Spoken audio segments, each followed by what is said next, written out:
You are standing in Metro City when the sky cracks open, not with thunder, not with the cosmic fanfare that announces gods or conquerors. It splits silently, like a surgical incision across reality itself. The blue-skinned figure that steps through doesn't land with earth-shattering impact. He simply appears, floating 3 feet above the asphalt, cape barely moving in the sudden vacuum of displaced air.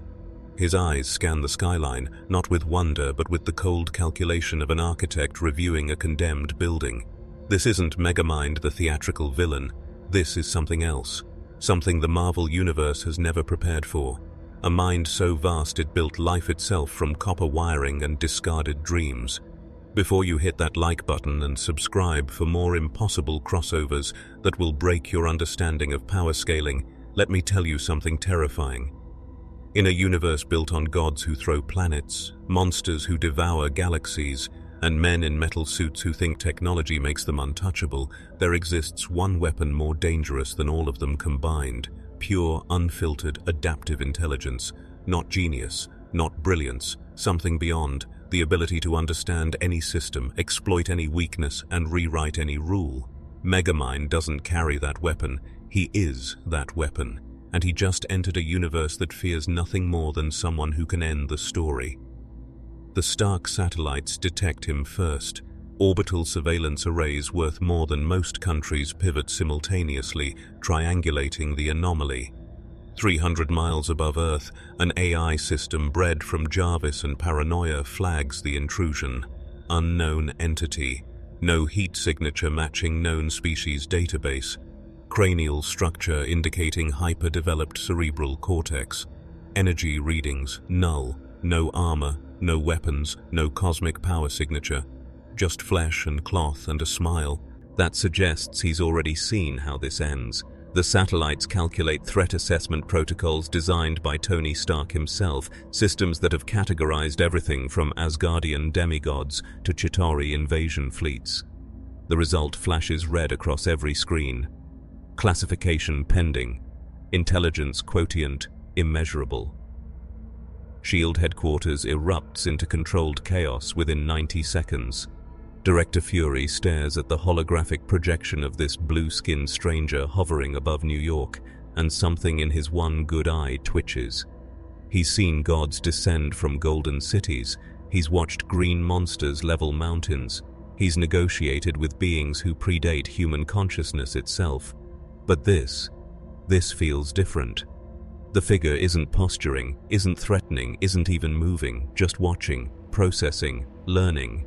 Fury's hand hovers over the Avengers Initiative emergency protocol, then stops, because somewhere in his decades of experience dealing with the impossible, he recognizes a fundamental truth. You don't engage an unknown intelligence with force, not until you understand what it wants, what it can do, whether it's already won. In his tower of glass and ego, Tony Stark receives the alert mid-sip of a $70,000 scotch. The hologram materializes in his workshop. Blue skin, theatrical cape, oversized head suggesting cranial capacity that makes his own genius seem quaint. Stark runs facial recognition against every database on Earth and beyond. Nothing. He cross-references the energy signature against known dimensional rifts, temporal anomalies, and reality warping. Events from the past decade, still nothing. For the first time in years, Tony Stark encounters a variable his systems cannot categorize. He watches as Megamind's eyes sweep across New York's skyline, noting how they linger on Stark Tower for exactly 3 seconds. Not admiration, assessment. Like an engineer examining a particularly interesting but ultimately flawed prototype. Megamind doesn't announce himself, doesn't issue demands or theatrical proclamations. In Metro City, he would have delivered a prepared speech, complete with dramatic gestures and carefully rehearsed banter. But he learned something in that moment between universes, in that cosmic transit where dimensions brushed against each other like colliding thoughts. This place is different, denser. Every atom carries weight, history compressed into matter, consequences layered upon consequences. The air itself tastes of wars fought, sacrifices made, and futures stolen. He recognizes it immediately because he's tasted it before. This is what Metro City would have become if Hal Stewart had won, if the joke had stopped being funny, if power had met evil and evil had infinite resources. Across the city, Dr. Strange opens his eyes from meditation, the third eye on his forehead burning with sudden, unwelcome awareness. He's seen the future branch into 14 million possibilities. He's navigated the dark dimension where madness wears physics like a cheap suit. But this new variable sends fractures through every probability he's calculated. The timelines shudder. Futures that were certain suddenly blur into maybes and perhaps, and we'll see. He reaches for the eye of Agamotto instinctively, seeking clarity, but the time stone itself seems confused. As if this new player operates outside temporal mechanics, Strange understands. As if intelligence of this magnitude creates its own causality.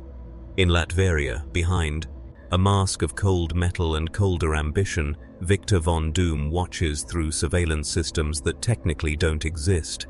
He observes this blue-skinned stranger hover above New York, and something approximating excitement stirs in his methodical heart. Not fear, not anger, recognition, the way a grandmaster might feel seeing a worthy opponent finally approach the board. Doom has spent decades being the smartest person in almost any room, manipulating governments and gods with equal ease, but he knows his own level, knows where Stark ends and where true genius begins. And this stranger, this theatrical blue-skinned variable, radiates something Doom hasn't encountered since his last glimpse into alternate timelines, the potential to remake everything. The question is whether it will be remade in fire or silence. Megamind doesn't move for 72 hours. He hovers in the same position above Central Park, a blue statue against the changing sky. Pedestrians photograph him. News helicopters circle at a respectful distance. S.H.I.E.L.D. maintains a perimeter with agents who grip weapons they instinctively know won't matter. But he's not frozen. He's not catatonic. He's doing what he's always done best: watching, cataloging, understanding. Every satellite that tracks him reveals another layer of this universe's infrastructure. Every surveillance drone that passes exposes security protocols built by minds that think themselves untouchable. Every attempt to scan him provides data about their capabilities, their fears, their weaknesses. In 72 hours, without moving a muscle, Megamind has already mapped the entire skeleton of Earth's defensive architecture. You watch from the ground, another face in the growing crowd, and you don't understand why this feels wrong. He should be threatening someone by now, should be making demands or building a doomsday device or doing literally anything except floating there like a contemplative gargoyle. But that's the thing about true intelligence: it doesn't announce itself, it observes. In Metro City, Megamind learned through theatrical failure and comedic pratfalls. Here he's learning through silence. Every hero who arrives to assess the situation reveals their tactical approach. Every government official who makes a statement exposes political fractures. Every news broadcast shows him exactly how information flows through this world. He's not planning an invasion. He's reading the universe like a book written in fear and gunpowder. Tony Stark arrives on the second day, Iron Man armor gleaming in calculated intimidation. He hovers at eye level with Megamind, repulsors charged but not aimed, the technological equivalent of a hand resting on a holstered gun. For 30 seconds they simply stare at each other, two minds that rewrote physics as a hobby, separated by philosophy and origin, but united in understanding one fundamental truth. Everyone else is playing checkers. They see the board differently. Stark speaks first, voice filtered through the armor's speakers into something between greeting and warning.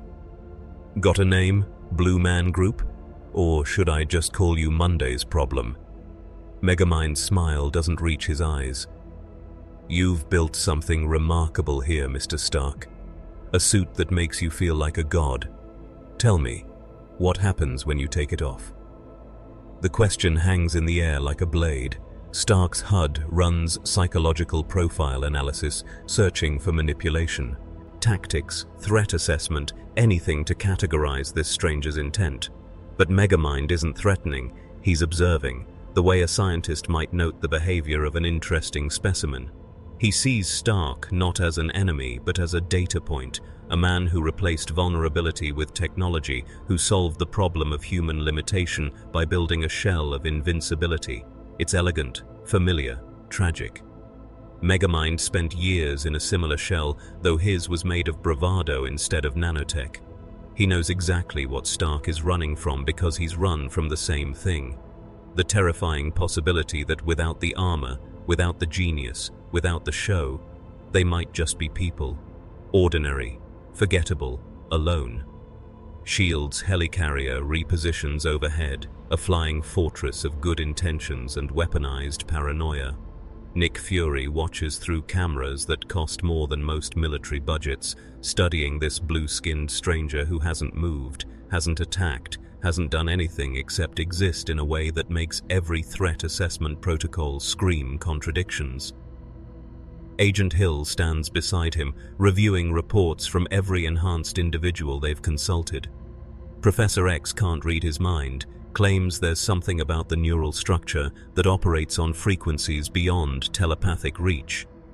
Doctor Strange sees possibilities but no certainties. Even Thor, consulted via long-range communication from New Asgard, admits this being carries no divine signature he recognizes. Fury's jaw tightens.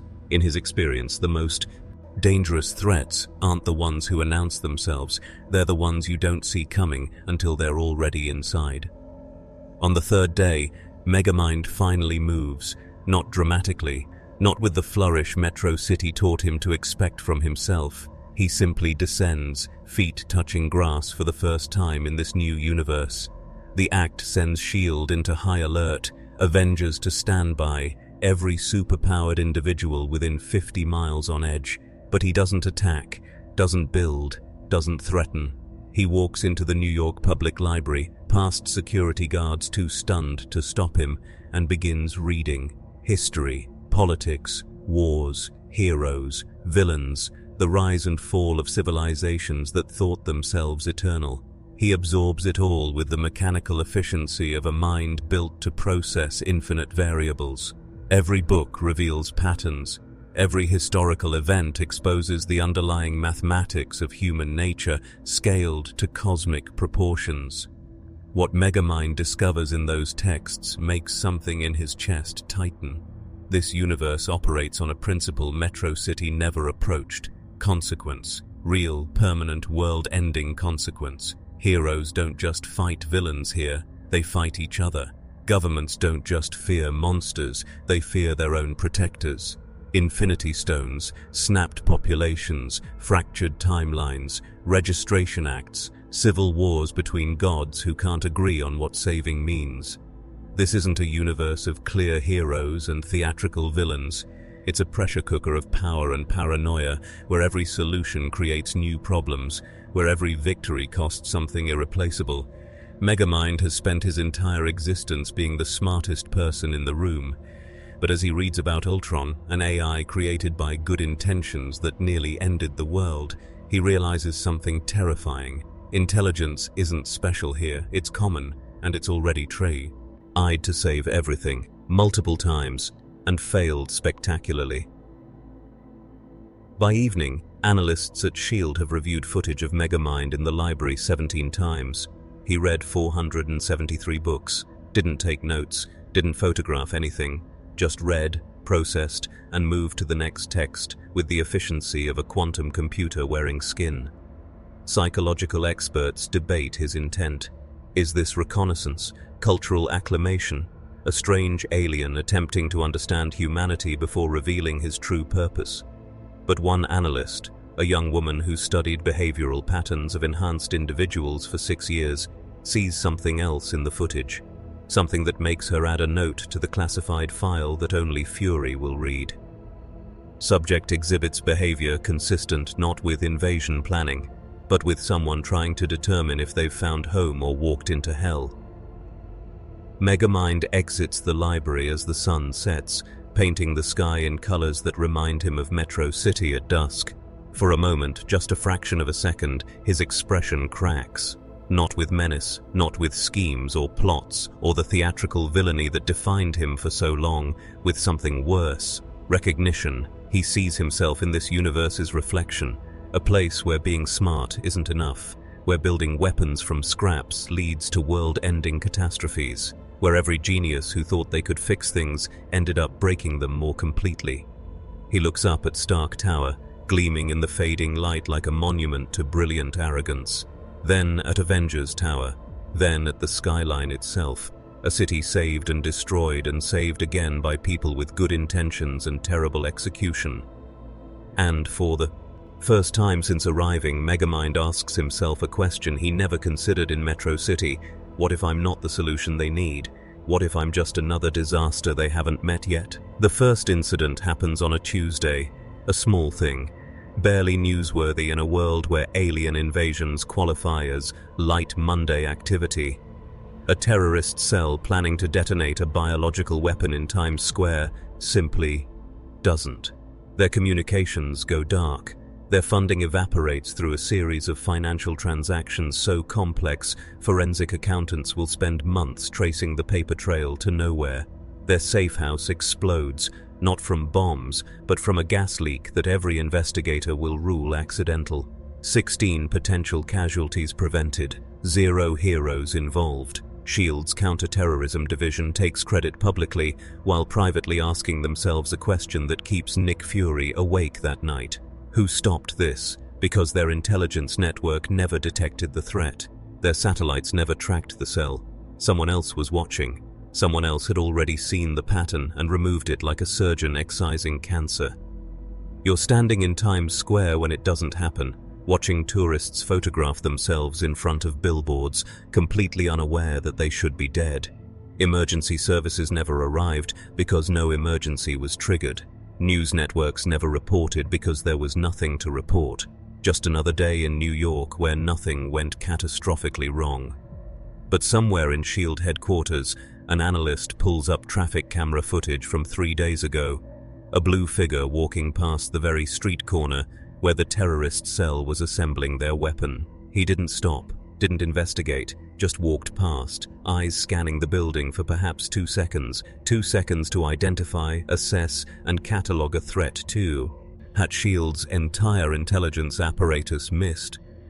The analyst's hand trembles as she writes the report. Subject demonstrates predictive threat analysis capabilities beyond current human or AI capacity. Megamind understands something about this universe that took Metro City years to teach him. Visibility is weakness. In his old world, he announced every scheme with theatrical flair because being seen was part of the game. Hero and villain, locked in an eternal dance where the audience mattered as much as the outcome. But here, the real power operates in shadows. S.H.I.E.L.D. runs black ops that don't exist. Hydra infiltrated global governments for decades. The Winter Soldier killed presidents and nobody knew he was real until he punched through a highway. Megamind learns by watching, and what he sees is a universe where the most effective players are the ones nobody notices until it's already too late. So he doesn't build a doomsday device in broad daylight. He simply walks, observes, and quietly begins dismantling threats that will emerge 3, 6, 12 months from now. Tony Stark notices the pattern first because he's built his entire identity on being 3 steps ahead of everyone else. He runs probability algorithms through Friday, tracking global threat reduction over the past week, 14 prevented incidents, 9 terrorist cells gone silent, 3 potential apocalyptic events that never materialized, all within a 50-mile radius of wherever their blue-skinned visitor happened to be. No violence, no direct intervention, just problems solving themselves. Stark pulls up a holographic map of Megamind's movements, watching the blue dot walk seemingly random paths through New York. Except they're not random. Each path intersects with a future crisis point. Each casual stroll past a building or alley or warehouse corresponds to a threat neutralized before it could manifest. Stark leans back in his chair, scotch forgotten. Friday. What's the probability that this is coincidence? The AI's response comes after a pause that feels almost concerned. 0.03%, boss. He's not preventing threats. He's erasing them from causality. The Avengers convene in a room built to withstand Hulk tantrums and Thor's temper. Captain America stands at the head of the table, looking every bit the soldier who's faced down armies and gods. But there's something in his expression that suggests he's encountering a problem his shield can't solve. He hasn't broken any laws, hasn't threatened anyone. If anything, he's making our job easier. Black Widow leans forward, fingers steepled in that calculating way that means she's already seen 6 moves ahead. That's what makes him dangerous, Rogers. We don't know what he wants. A villain you can fight, a hero you can trust. But someone who operates in the space between, someone who's helping without asking permission, that's someone building leverage. Banner adjusts his glasses, a nervous habit that predates the Hulk. Or someone who understands that in a universe this broken, asking permission means accepting all the political baggage that comes with it. Maybe he's just efficient. Efficiency. That's the word that haunts Fury's nightmares now, because Megamind isn't just efficient, he's surgical. S.H.I.E.L.D. reviews security footage from a known AIM research facility that spontaneously shut down yesterday. No raid, no explosion. Their funding simply vanished, rerouted through a labyrinth of cryptocurrency exchanges and shell corporations that will take federal investigators years to untangle. The scientists walked away. The WTA ponds were never completed, a threat that would have required a full Avengers deployment neutralized by what appears to be creative accounting. Fury watches Megamind on satellite footage, sitting on a park bench feeding pigeons like a retiree with nothing better to do. The man hasn't built a single weapon, hasn't demonstrated any superhuman ability beyond an IQ that makes Einstein look like he struggled with basic math, and somehow that makes him more terrifying than Thanos. In Latveria, Doom watches these developments with something approaching admiration.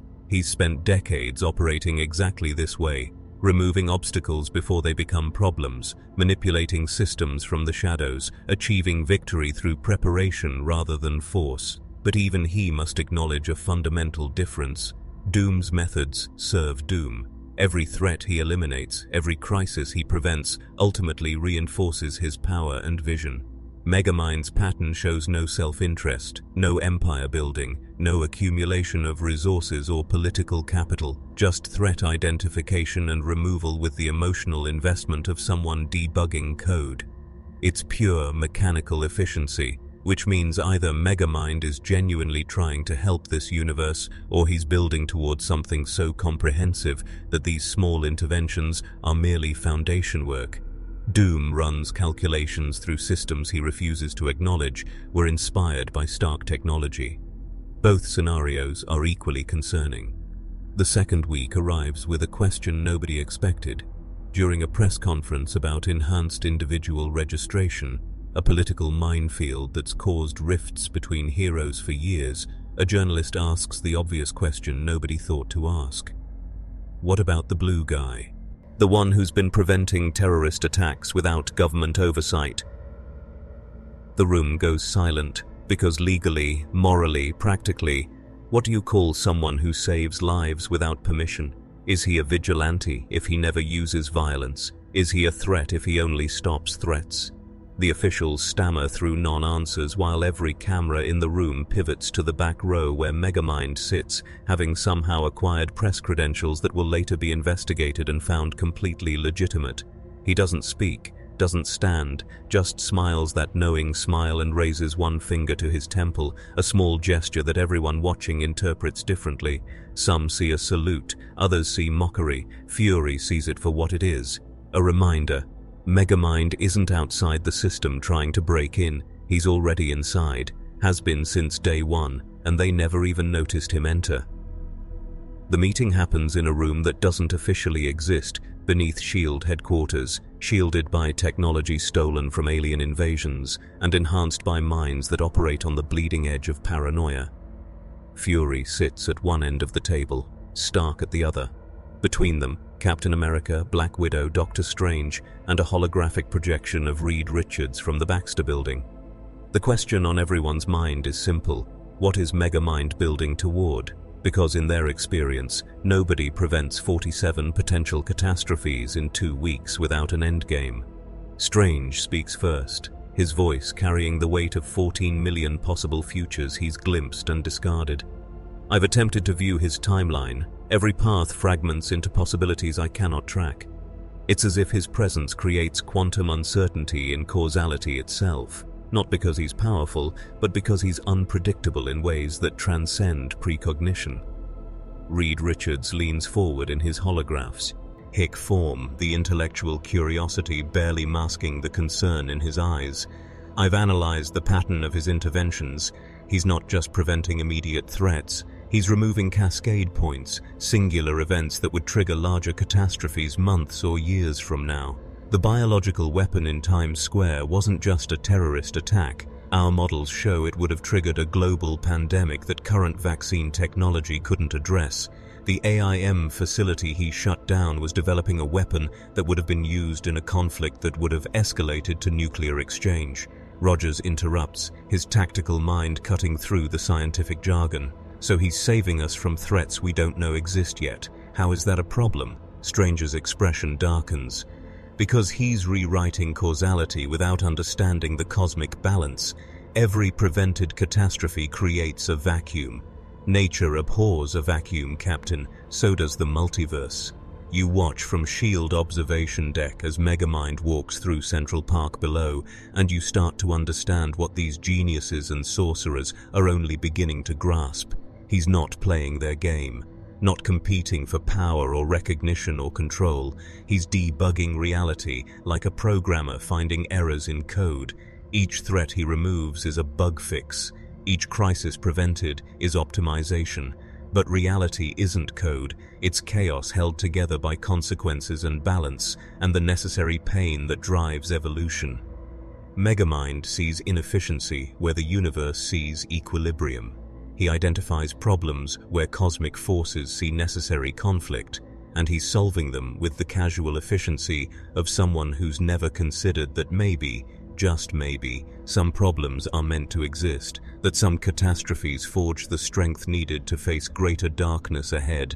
Tony Stark finally meets Megamind face to face in a coffee shop in Brooklyn. No armor, no weapons. Just two minds that rewrote physics sitting across a table with overpriced lattes between them. Stark speaks first, ego carefully sheathed behind genuine curiosity. You're good, better than good.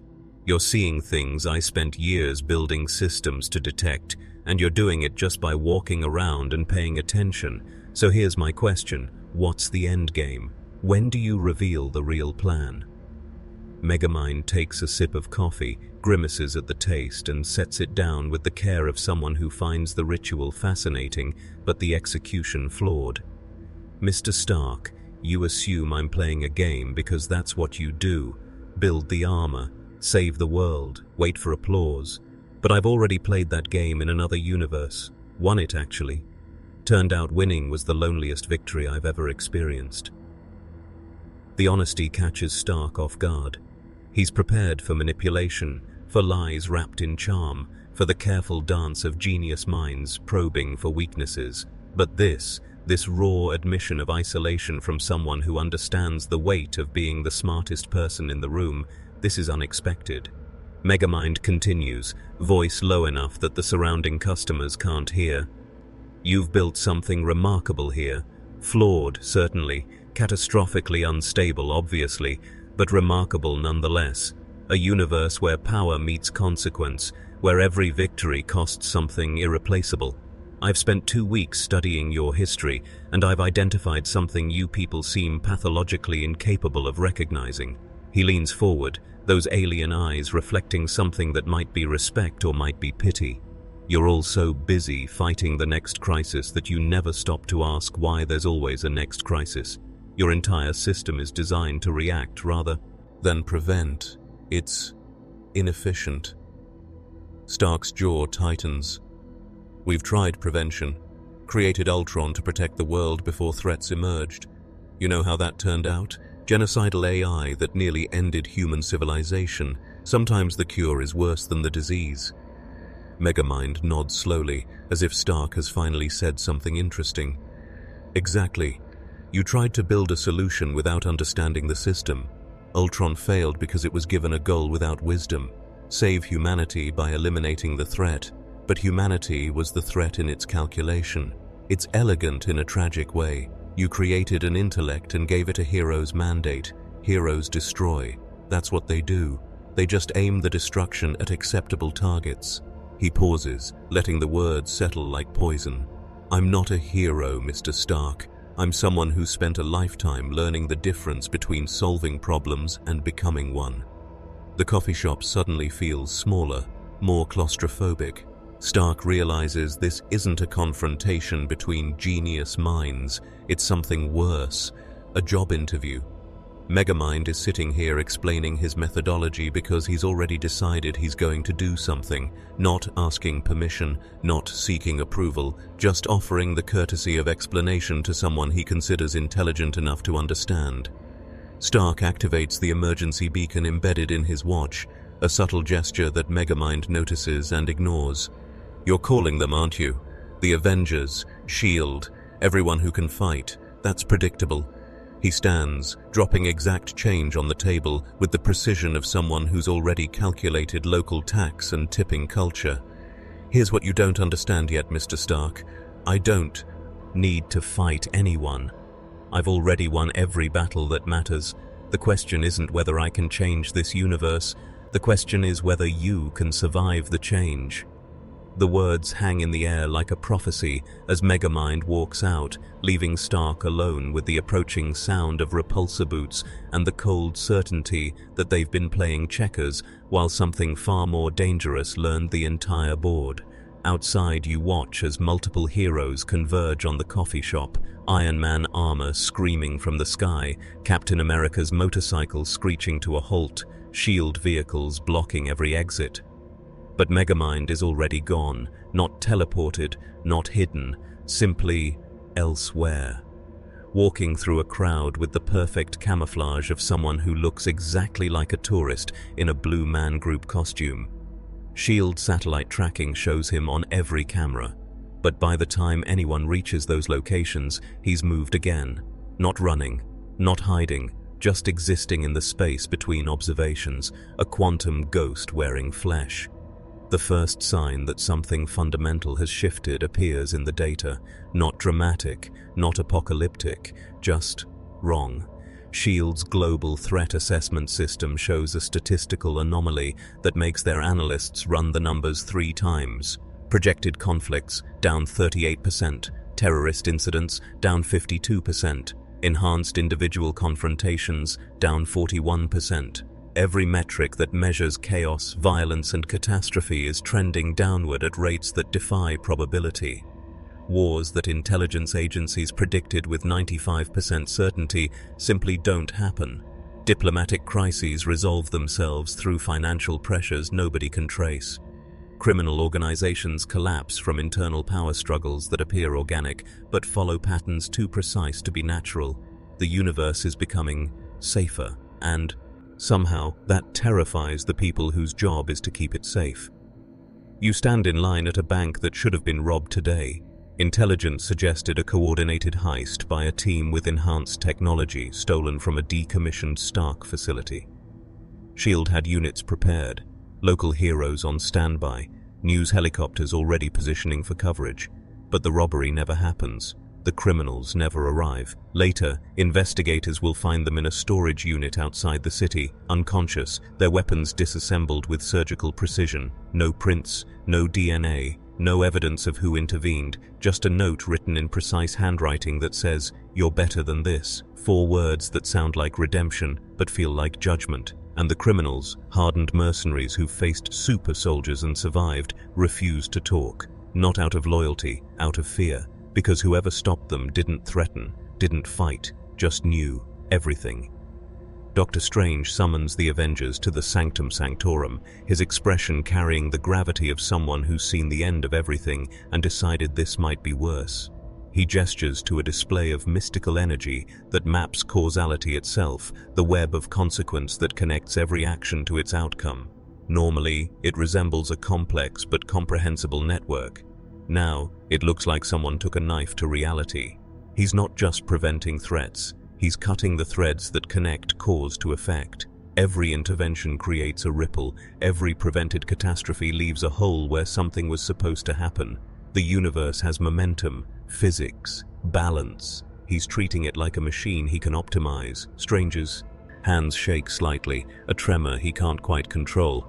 I've consulted the Ancient One's texts, civilizations that achieved this level of causality manipulation. They didn't fall, they simply ceased to be relevant. Reality moved on without them. Across the Atlantic, the European Union holds an emergency session about the Megamind question. Not because he's attacked anyone, not because he's threatened nations, but because he's making governments obsolete. Crime prevention is their mandate, crisis management is their purpose. If one blue-skinned alien can reduce global instability by 50% in 3 weeks, what exactly is the point of massive bureaucracies and military expenditures? Politicians argue in circles while economists run calculations that keep coming back to the same conclusion. If current trends continue, traditional power structures will collapse within 18 months. Not through revolution, through irrelevance. Megamind isn't conquering the world, he's debugging it. And every bug he fixes makes the old system less necessary, less important, less real. Nick Fury sits in his office reviewing psychological profiles compiled by every intelligence agency on Earth, and they all say the same thing in different words. Megamind exhibits no signs of megalomania, no delusions of grandeur, no psychological markers indicating villain pathology. He's not a tyrant in waiting, he's not building an empire, he's not even seeking recognition, he's just helping, efficiently, ruthlessly, without asking permission or seeking validation, which makes him more dangerous than every dictator Fury's ever faced, because you can fight evil, you can oppose tyranny, but how do you fight someone who's genuinely making things better? How do you justify opposing someone whose only crime is solving problems you couldn't solve yourself? The question keeps Fury awake at night, so tearing at ceiling tiles and wondering if he's become the villain in someone else's story. Tony Stark stands in his workshop surrounded by holographic simulations of Megamind's intervention patterns, and he sees it. The thing everyone else is dancing around, the truth that makes his hands clench into fists. Megamind isn't trying to save the world, he's trying to fix it, fundamentally, permanently, which means he's not working around existing power structures, he's dismantling them. Every prevented catastrophe removes the justification for massive military spending. Every solved crisis reduces the need for superheroes. Every threat neutralized before it emerges makes reactive organizations like S.H.I.E.L.D. obsolete. It's not malicious, it's not even intentional, it's just what happens when you optimize a system. The inefficiencies get removed, and in this universe the Avengers are the inefficiency. Heroes who show up after the crisis begins, soldiers who fight battles that could have been prevented. Stark runs a simulation showing global power dynamics if trends continue. In 6 months, every government on Earth will be begging Megamind to solve their problems. In 12 months, they'll be following his suggestions like gospel. In 18 months, he won't need to conquer anything. He'll already rule through indispensability. The realization hits the global intelligence community simultaneously, coordinated through channels that officially don't exist. Megamind has positioned himself perfectly. No laws broken, no violence committed, no threats issued, just results. Measurable, quantifiable, undeniable results. He's weaponized competence in a universe that runs on chaos, turned efficiency into a form of conquest so subtle that by the time anyone realizes they've been conquered, they'll be grateful for it. S.H.I.E.L.D. proposes contingency plans ranging from diplomatic engagement to terminal removal. The UN debates legal frameworks for regulating extra-universal entities. NATO runs war games against an enemy who can predict their strategies before they're conceived. And through it all, Megamind walks through New York like a tourist, feeding pigeons and reading newspapers and quietly preventing the next 17 catastrophes scheduled for next month. But you notice something the intelligence agencies miss. something small, barely perceptible. When Megamind thinks nobody's watching, his expression changes. The confident smile fades, the knowing look in his eyes dims, and for just a moment he looks tired, not physically exhausted, spiritually weary, like someone playing a role they've played too many times before, like someone who's realized they've entered a universe that needs exactly what they're good at, and hates them for being good at it. He sits on a bench in Central Park, surrounded by people he saved who will never know his name, and something in his posture suggests defeat, not the defeat of losing, the defeat of winning too well, of being so effective that he's made himself the thing this universe fears most, not a villain, not a hero, something worse, necessary. Dr. Doom makes his move on a Wednesday, not with armies or doomsday weapons, not with the theatrical grandstanding that Metro City taught Megamind to expect from genius-level adversaries. Doom simply appears in Central Park, where Megamind has taken to spending his afternoons, materializing through teleportation magic and technology that shouldn't coexist but do, because Doom decided the laws of physics were more like suggestions. He sits on the bench beside Megamind without invitation, too blue. Faces separated by methodology and ego, both understanding immediately that this conversation will determine trajectories. Doom speaks first, his voice carrying the weight of a man who's ruled nations and bargained with demons. You are making a mistake. Not a threat, not a warning, simple observation from one intellect to another. You believe you are saving them. You are merely postponing their evolution. Megamind doesn't look surprised, doesn't react with the defensive posturing that most would employ when confronted by a dictator in a metal mask. He simply continues feeding pigeons, each movement precise and calculated. Victor von Doom, genius, sorcerer, monarch of Latveria, a man who decided that ruling one country wasn't enough, so he settled for being indispensable to the world. Tell me, how's that working out? Still trying to save humanity from itself while they call you a villain? The words cut because they're true. Doom has spent decades being right about Stark's arrogance, about Reed's blindness, about the Avengers' reactive incompetence. But being right hasn't made him a hero, just a necessary evil they tolerate because sometimes his tyranny is more effective than their democracy. You watch from a distance, pretending to photograph squirrels while two of the most dangerous minds in existence sit on a park bench discussing the fate of reality like chess grandmasters analyzing a particularly interesting endgame. Doom continues, his tone carrying something that might be respect if his ego permitted such vulnerability. I have observed your pattern, efficient, surgical, admirable in its execution, but you are an outsider attempting to repair a system you do not understand. This universe is not broken, it is stressed. There is a difference. He gestures toward the skyline, toward Avengers Tower and the SHIELD helicarrier barely visible against afternoon clouds. These people need their catastrophes, not because they enjoy suffering, but because suffering is the crucible that forges strength. Remove the threat and you remove the reason to become strong. You are not saving them, you are making them weak. The accusation hangs in the air like poison gas. Megamind finally turns, those alien eyes meeting Doom's through the narrow slits in his mask. For a moment, two minds that operate on frequencies beyond normal human comprehension simply assess each other. Megamind sees what Doom is, a man who solved the problem of human limitation by becoming inhuman, who traded empathy for efficiency and called it enlightenment. Doom sees what Megamind is, someone who hasn't yet accepted that intelligence without ruthlessness is just elaborate self-delusion, their mirror images separated by one fundamental choice. Doom embraced being the villain and made it work.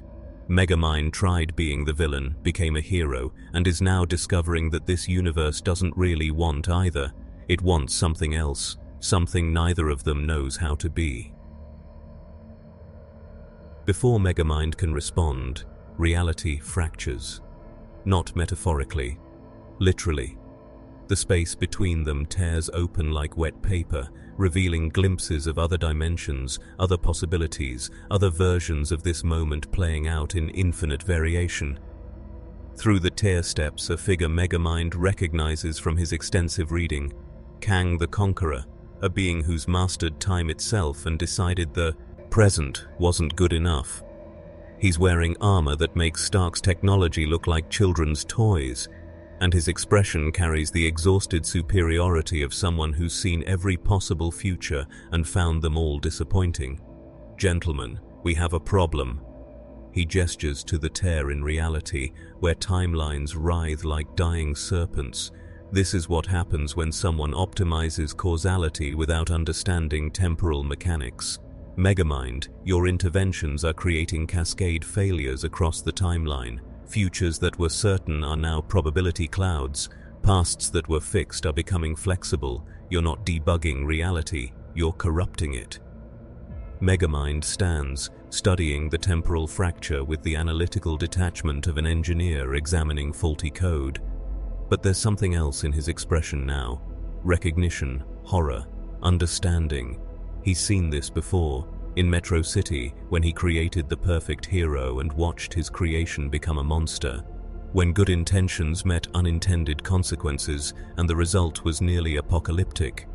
He thought he'd learned, thought he'd grown beyond the mistakes of theatrical villainy and reactive heroism. But here he is again, the smartest person in the room, solving problems nobody asked him to solve, and discovering too late that every solution creates new problems he didn't anticipate. Kang watches this realization play across Megamind's face and almost looks sympathetic. "I've seen this scenario play out across 14,000 timelines. In most of them you refuse to stop, believe you can fix the damage you've caused. In those timelines the multiverse corrects itself, violently." Doom rises from the bench, magic crackling around his fingers in emerald patterns that suggest he's prepared for multiple outcomes. What happens in the timelines where he stops? The question is directed at Kang, but feels like it's really asking something else. Something about the nature of intelligence and power and the terrible burden of being right when everyone else is wrong.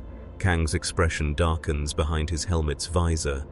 In those timelines, the problems Megamind prevented emerge anyway, bigger, worse, more catastrophic, because he didn't solve the root cause, he just delayed the symptoms. The universe has momentum, physics, balance. You can't cheat entropy, you can only postpone the bill. He turns to Megamind directly, and there's something almost pitying in his voice. "You wanted to save this universe, but it doesn't need saving. It needs what it's always needed. People willing to face catastrophe and become strong enough to survive it. You're removing the struggle, and without struggle, there is no growth, just stagnation dressed as peace." The words land like physical blows. Megamind stares at the temporal fracture, at the infinite possibilities branching from his choices, and he sees it. The trap. The same trap every genius in this universe has fallen into. Ultron tried to save humanity and became its greatest threat. Stark tried to protect the world and created weapons that nearly destroyed it. Reed Richards tried to prevent disasters and fractured his family. And now Megamind, refugee from a universe where being smart was enough, where problems had solutions and solutions had happy endings, is learning the hardest lesson this universe teaches. Intelligence without wisdom is just elaborate destruction, and wisdom means accepting that some problems can't be solved, some catastrophes must happen, some suffering is necessary for the evolution that prevents greater suffering later. He looks at Doom, at Kang, at the temporal fracture spreading like cancer across reality, and he asks the question that will define everything that follows. What happens if I fix this? If I undo everything I've done and let the catastrophes proceed naturally? Kang's answer comes with the weight of inevitability. Then you become what you feared most, a witness to suffering you could have prevented. Welcome to the Marvel Universe, Megamind, where every choice is terrible and the only thing worse than acting is doing nothing at all. The decision to undo everything happens at 3 in the morning in a warehouse Megamind has converted into a workspace that would make Stark's workshop look quaint. He's spent 72 sleepless hours building a device from scavenged technology and theoretical physics that shouldn't work outside quantum laboratories. But it does work because Megamind has never accepted impossible as anything more than a starting point. The machine hums with barely contained energy, its purpose singular and terrible, to reverse every intervention he's made, to release every prevented catastrophe back into the timeline like opening a dam, to undo 3 weeks of salvation and let suffering return to its natural course. His hand hovers over the activation switch, trembling not from fear but from the weight of understanding. This is what heroes do in this universe. They make the terrible choice and call it necessary. You watch through S.H.I.E.L.D. surveillance as Megamind activates the device, and you feel reality shift like tectonic plates grinding against each other. It's not dramatic. No explosions, no screaming, just subtle wrongness spreading through causality like ink in water. The terrorist cell that never attacked Times Square suddenly remembers their plan. The AM facility that shut down mysteriously receives funding from sources that appear in bank records as if they'd always existed. Wars that diplomacy prevented suddenly have fuel again. Old grudges, forgotten slights, opportunities for conflict that reappear like ghosts demanding acknowledgement. Across the globe, every thread Megamind cut begins reweaving itself. Every prevented future claws its way back into possibility. The universe corrects itself, and correction looks a lot like revenge. The temporal fracture begins to heal within hours, the writhing timelines stabilizing into probability curves that Kang can actually predict again. Doctor Strange watches from the Sanctum Sanctorum as the causality web repairs itself, holes filling in with consequences that were always supposed to happen. He should feel relieved, the cosmic balance is being restored, but instead he feels something closer to shame. Because Megamind was right about one thing, this universe accepts suffering with the casual efficiency of a machine designed to produce it. They've built entire institutions around managing catastrophe rather than preventing it, created heroes whose purpose is to fight rather than solve. And when someone actually solved problems, they treated him like a threat. Strange wonders, not for the first time, if being the Sorcerer Supreme means protecting the universe or just maintaining its dysfunction. S.H.I.E.L.D. headquarters erupts into controlled panic as their threat assessment systems light up like Christmas. Every prevented incident returning simultaneously. Global terrorism indices spiking 40% in 6 hours. Enhanced individual conflicts projected to triple by week's end. It's not that new threats are emerging, the old threats are just back.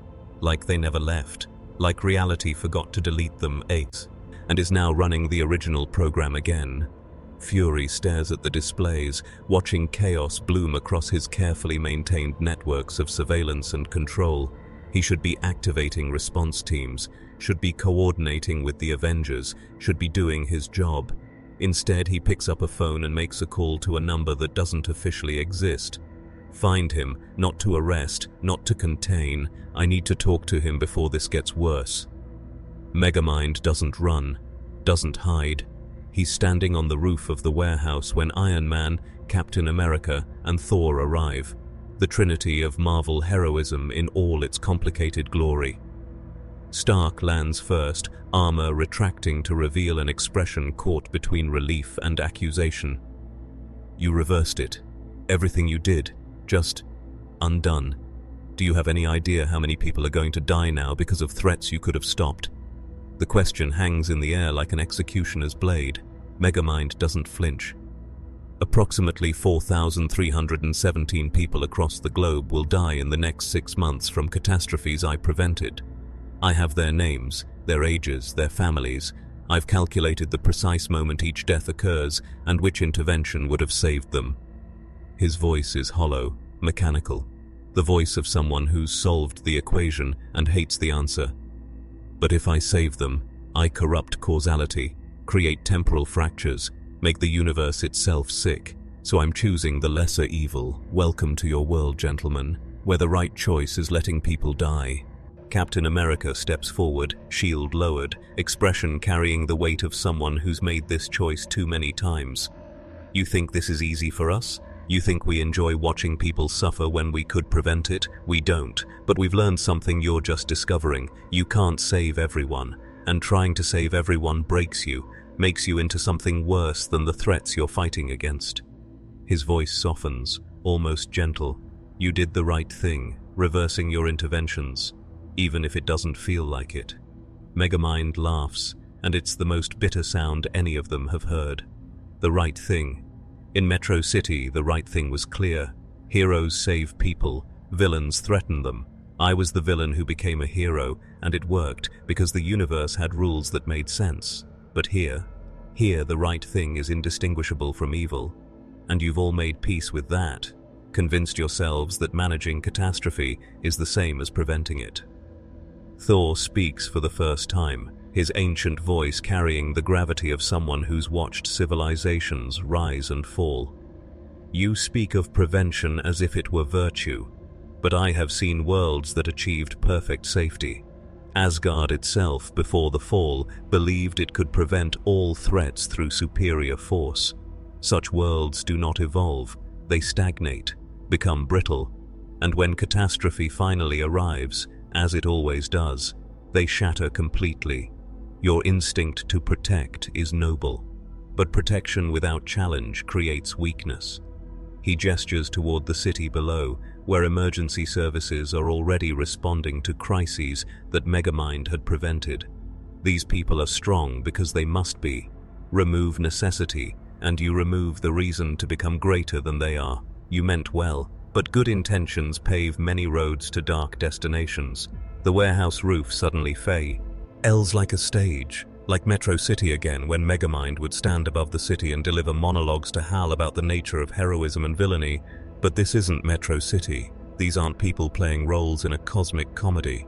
They're survivors of apocalypses, bearers of cosmic weight, soldiers in a war against entropy itself. And they're telling him, kindly, firmly, with the patience of those who've learned through suffering, that he doesn't belong here. Not because he's evil, not because he's incapable, but because his competence is incompatible with their universe's fundamental nature. He reversed his interventions, proved he could be trusted not to optimize them out of existence, but in doing so, he's also proved something worse, that he sees their world clearly, sees the dysfunction, the waste, the unnecessary suffering, and they can't have someone around who keeps reminding them that things could be better. That would make the daily compromise unbearable. The offer comes from an unexpected source. Reed Richards materializes through a portal that bends space with the casual arrogance of someone who solved dimensional travel before most people finished college. He arrives alone, without the Fantastic Four, without the usual scientific entourage, just one genius seeking conversation with another in the wreckage of good intentions. He finds Megamind in the warehouse, surrounded by the dismantled components of the reversal device, each piece labeled and catalogued with obsessive precision. Reed speaks without preamble, his voice carrying none of the judgment that's characterized every interaction Megamind has had with this universe's heroes. I've made your mistake before. Different methods, same arrogance. Thought I could solve the universe's problems through superior intellect. Nearly destroyed my family in the process. So I understand what you're feeling, right? Now, the confusion, the anger, the certainty that you're right even as everyone tells you you're wrong. Megamind doesn't look up from his work, hands moving with mechanical precision as he disassembles technology that shouldn't exist. If this is the part where you offer me redemption through humility, save your breath. I've already learned that lesson. In Metro City, I learned that being the smartest person in the room doesn't make you right. Here, I've learned something worse. Being right doesn't matter if the universe prefers being wrong. Reed nods slowly, pulling up a holographic display that shows equations so complex they make quantum mechanics look like basic arithmetic. The Council of Reeds, alternate versions of myself from across the multiverse. Every one of us a genius, everyone convinced we could solve our universe's problems. You want to know what happened to most of them? He doesn't wait for an answer. They succeeded, fixed their universes, eliminated suffering, created perfect order, and their universes died, not violently, just stopped mattering. You watch through sensors you're not supposed to know about as these two minds dance around the real question. Not whether Megamind should stay or leave, but whether intelligence itself is compatible with a universe that runs on chaos and consequence. Reed continues, his expression carrying the weight of mistakes measured in lost lives and fractured timelines. The universe isn't broken, Megamind. It's designed this way. Entropy is a feature, not a bug. Conflict drives evolution. Catastrophe forces adaptation. Remove the pressure and organic systems don't relax. They atrophy. You reversed your interventions because you saw the temporal damage. But there's another kind of damage you didn't see. The psychological damage. Every person you saved without their knowledge, you robbed of agency, of choice, of the opportunity to save themselves. The words hit like surgical strikes, because they're true, Megamind. Saved thousands, but none of them knew they were saved. None of them chose to be saved. He made them safer without making them stronger. The silence stretches between them until Reed makes his offer. The Baxter building has resources you can't imagine. Technology from civilizations that made Kree and Skrull look primitive. Dimensional laboratories where you could research without consequence. I'm offering you a place, not as a hero, not as a reformed villain, as a scientist, someone who understands that some questions don't have answers, only better questions. It's generous, sincere, the kind of offer someone makes when they recognize a kindred spirit in need of purpose. But it's also exile dressed in laboratory equipment, a gilded cage for dangerous minds who see too clearly. Megamind recognizes it immediately because he's built similar cages for himself before. The difference is, in Metro City, he chose his prison. Here, they're choosing it for him. Across the city, a very different conversation takes place in the SHIELD helicarrier. Fury sits across from representatives of global governments, enhanced organizations, and power structures that officially don't exist. The topic is simple: what to do with Megamind. He's proven he can prevent catastrophes. He's proven he'll reverse his interventions when asked. He's proven he's dangerous and trustworthy in equal measure, which makes him impossible to categorize. One representative suggests recruitment, another proposes containment. A third, representing interests too dark to name publicly, suggests termination. Fury listens to them all with the patience of someone who's heard every variation of this argument across decades of impossible problems. Then he leans forward, his one good eye cutting through the political posturing like a blade. Here's what we're gonna do. Nothing. We leave him alone. Because the moment we try to control him, we prove he was right about us, that we're more interested in managing power than solving problems. The room erupts in protest. Leaving an intelligence of that magnitude unsupervised goes against every protocol, every precedent, every instinct honed through years of enhanced individual incidents. But Fury doesn't budge. You want to contain him? He'll escape. You want to recruit him? He'll see through it. You want to eliminate him? You'll make him a martyr and prove that this universe kills anyone competent enough to threaten the status quo. So we do nothing.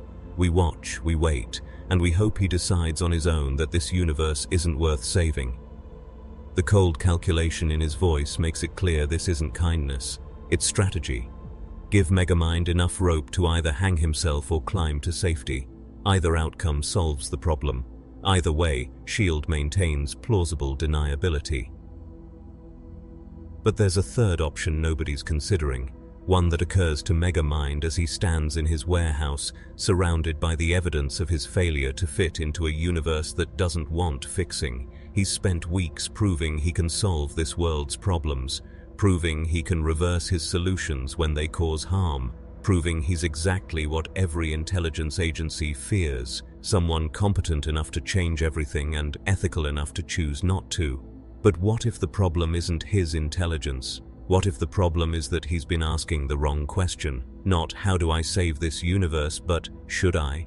Because maybe, some universes are supposed to be broken, some systems are supposed to fail, some catastrophes are supposed to happen because the alternative is a stagnation, so complete it becomes its own kind of death. The realization settles over him like frost. In Metro City, he was the villain who became a hero, and it worked because that universe rewarded character growth. Here, character growth is just another form of naivety. The heroes are broken, the systems are corrupt, the victories are temporary, and the defeats are permanent. And everyone has made peace with it.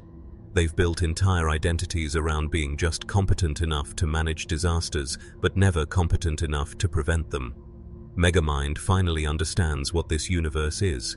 Not a world that needs saving, a world that needs witnesses, people willing to watch suffering and call it necessary, people willing to fail and call it heroism, people willing to compromise and call it wisdom. And he understands with perfect clarity that he has three choices: become one of them, leave entirely, or stay and watch this beautiful, broken, tragic universe destroy itself with the slow inevitability of entropy, claiming everything it touches. The summons arrives as reality itself bending around him, not a message, not a request, a compulsion woven into the fabric of causality that pulls Megamind from his warehouse to a place that exists outside conventional space. The nexus of all realities, a junction point where timelines meet and diverge, where the multiverse exposes its skeletal structure to those with eyes to see it. Waiting for him are three figures who represent everything this universe is and could be. Kang the Conqueror, master of time and witness to infinite futures. Dr. Doom, absolute genius wrapped in absolute conviction. And someone Megamind didn't expect. The Living Tribunal, a cosmic entity that judges entire realities and finds most of them wanting. The message is clear: this isn't an intervention, it's a trial, and the jury has already seen every possible verdict. Kang speaks first, his voice carrying the exhaustion of someone who's had this conversation across 10,000 timelines. We've reached decision point. In most futures, you choose to leave, return to your universe, or find another more compatible with your nature. Those timelines are stable, predictable, safe. He gestures to a display showing branching possibilities, each one a different version of Megamind walking away from Marvel's chaos. In 13% of futures, you stay and try to work within the system, become a hero on their terms. Those timelines are... He pauses, choosing words carefully. Tragic. You compromise yourself piece by piece until you're indistinguishable from the dysfunction you wanted to fix. Another genius who learned to call failure wisdom. The implications hang like execution orders. Every path where Megamind tries to fit in ends with him becoming exactly what he despises. You feel it through the dimensional barrier, the weight of cosmic judgment pressing down on a single blue figure who thought intelligence was enough. Doom steps forward, his voice carrying none of the earlier respect, only cold assessment. But there is a third category of futures, 0.7% probability.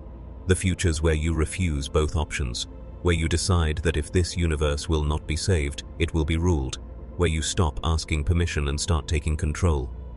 The words should sound like temptation, but they come out like diagnosis. I have walked that path, conquered nations, bent heroes to my will, achieved everything power can achieve, and I am still here, still fighting, still trying to save a universe that treats salvation as tyranny. You would follow my footsteps perfectly. Efficient tyranny dressed as benevolent dictatorship, and it would destroy you just as certainly as compromise would. The Living Tribunal finally speaks, and to it, its voice is like mathematics given sound, pure, absolute, indifferent to suffering. This universe has survived because it maintains balance through controlled chaos, heroes and villains locked in eternal conflict, order and entropy in equilibrium. You represent asymmetry, intelligence without corresponding limitation, solution without corresponding problem. Your presence creates instability in cosmic scales beyond your comprehension. It gestures toward displays showing realities where versions of Megamind tried to save the Marvel Universe. In each one, the outcome is the same. Success followed by stagnation, peace followed by weakness, safety followed by catastrophic vulnerability when something from outside the system arrives. You ask the wrong question. Not whether you can save this universe, but whether a universe that needs saving deserves to exist unchanged. Megamind stands before cosmic judgment and feels something crack inside him. Not his confidence, not his intelligence, something deeper. The fundamental assumption he's carried since Metro City, that being smart enough means being able to fix anything. He sees it now, the trap his own nature built. In his universe, problems had solutions, heroes won, villains learned. Growth was possible because the universe rewarded it, but here growth is just another word for adaptation to dysfunction. Here intelligence is a liability unless you cripple it with compromise. Here being right is less important than being acceptable, and they're not wrong. The living tribunal, Kang, even Doom, they're showing him the math. The cold equations that prove a universe optimized for safety becomes a universe vulnerable to any threat that doesn't play by optimization rules. The cosmic entities wait for his response, and Megamind realizes they've already made their decision. This isn't about convincing him to leave or stay or rule. It's about making him understand why those are his only options. Why someone like him, someone who sees problems clearly and solves them efficiently, can't exist in a universe built on necessary inefficiency. The silence stretches, heavy with futures collapsing into probability and probability collapsing into choice. Finally, Megamind speaks, his voice quiet, but carrying the weight of someone who's seen the board and understands there are no winning moves. You're asking me to choose between abandoning people who need help, becoming one of you, or becoming the tyrant you all fear. Those aren't choices, they're just different flavors of failure dressed as wisdom. Doom's expression behind his mask suggests something almost like sympathy.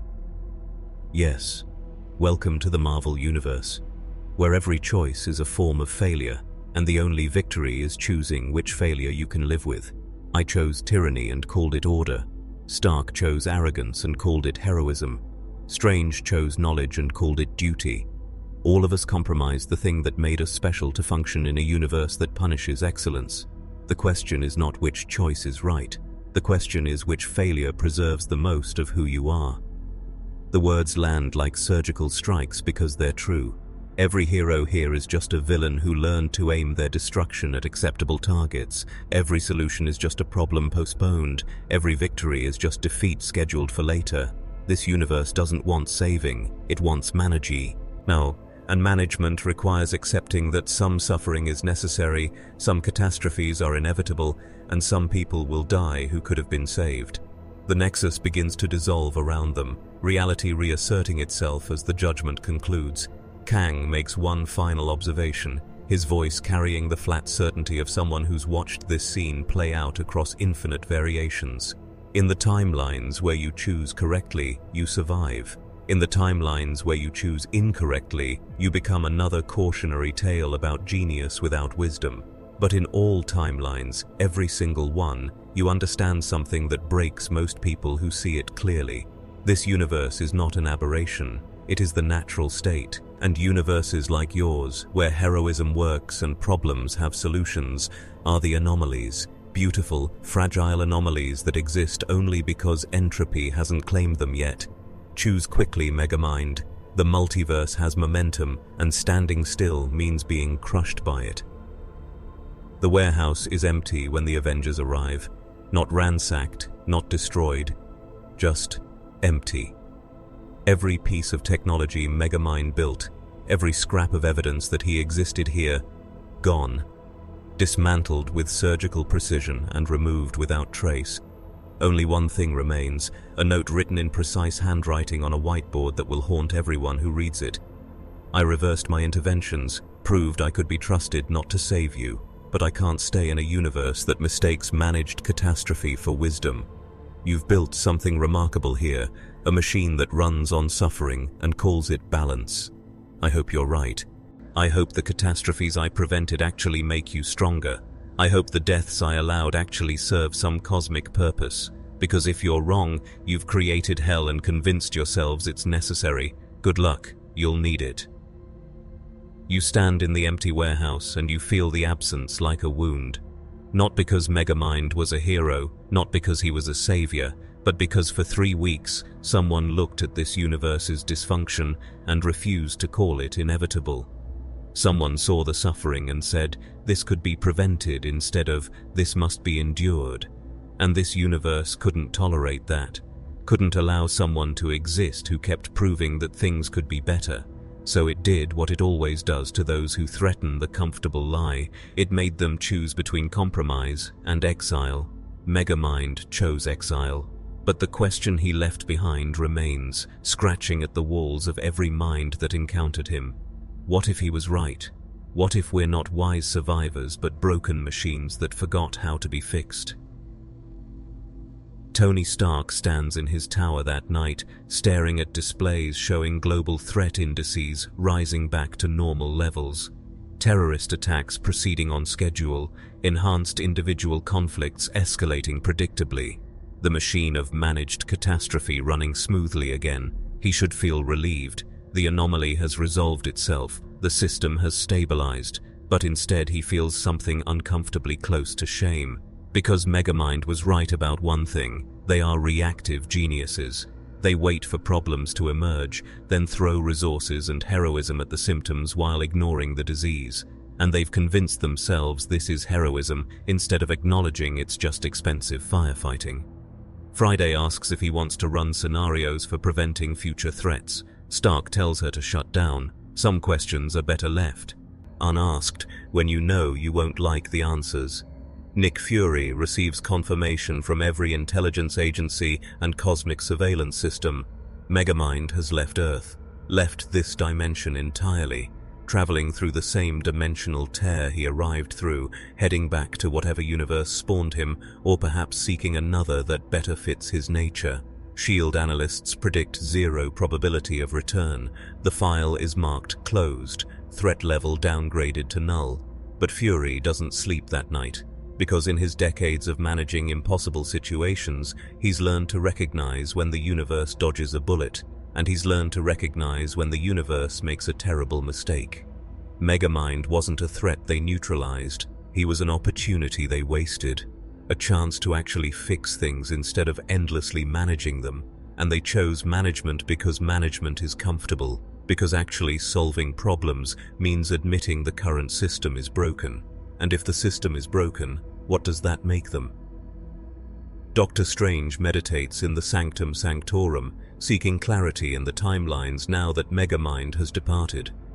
The futures stabilize into predictable patterns, catastrophes scheduled like clockwork, heroes responding with practiced efficiency, villains emerging and falling in eternal rotation. It's all very orderly. The chaos he was worried about never materializes. The cosmic balance remains intact. But as he observes these futures, Strange notices something that makes his ancient soul ache. In every timeline where Megamind stayed and compromised, there's a moment, years from now, where he would have been exactly what they needed. Some threat that required his specific intelligence, some catastrophe that only his methods could prevent, and in those futures, he's not there. Because they taught him that being competent was dangerous, that efficiency was suspicious, that actually solving problems made you a threat to be managed rather than an asset to be valued. Across the multiverse, Megamind travels through dimensional spaces that would drive normal minds to madness. He's searching for something he's not sure exists, a universe that wants solutions instead of management, a reality that values prevention over reaction, a world where intelligence isn't treated as a weapon that must be controlled or a disease that must be cured. He's visited 17 dimensions so far, each one either too orderly, stagnant civilizations that achieved perfect safety and lost all capacity for growth, or too chaotic universes that make Marvel look stable by comparison. He's beginning to understand what Kang tried to tell him, that universes exist on a spectrum between order and chaos, and intelligence only flourishes in the narrow band where both exist in tension. Marvel sits in that band, not perfectly, not comfortably, but functionally, and he couldn't accept the cost of that function. In Metro City, in a universe where heroism still works and villains still learn, Roxanne Ritchie stands on a rooftop and looks at stars that shine with less weight than the ones in Marvel. She doesn't know why she feels sad tonight. doesn't know that across dimensional barriers, someone who loved her is learning that not all universes reward growth, that some places punish excellence and call it balance, that some systems break anyone competent enough to threaten their dysfunction.